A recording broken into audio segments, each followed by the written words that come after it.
Vlogs. Hi guys, so ngayon guys magluluto tayo ngayon ng biko. So ang ating available lang po, mayroon tayong ito, white malagkit, tapos gata, nasa kan lang po, tapos kulay yung gata ko. Bumili rin ako nito nasa powder.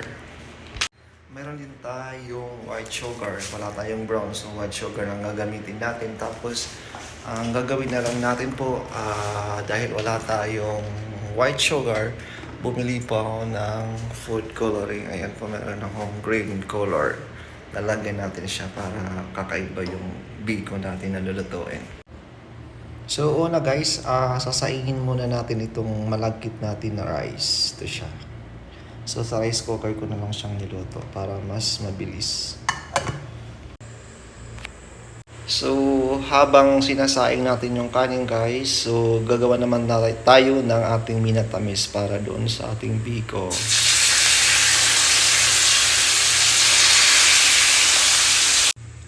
Para hindi magmukhang kanin ang ating biko guys, so lalagyan natin siya ng food coloring. Meron like siya ng pandan, green color. Yan, okay na yan. So yan guys, nagmukha siyang pandan yung kulay. Guys, ilagay na natin guys ang sugar. Yan, damihan natin para mas masarap.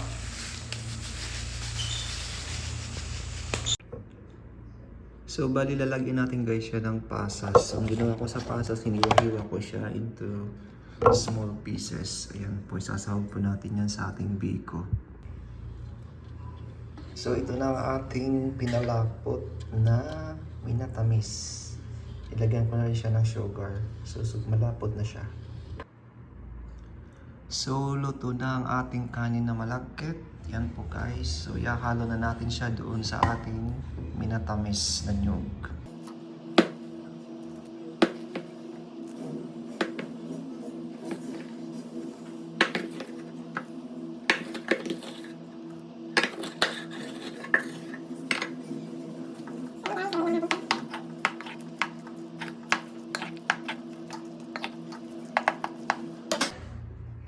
Ilagay na rin natin ang ating pasas. Ayan.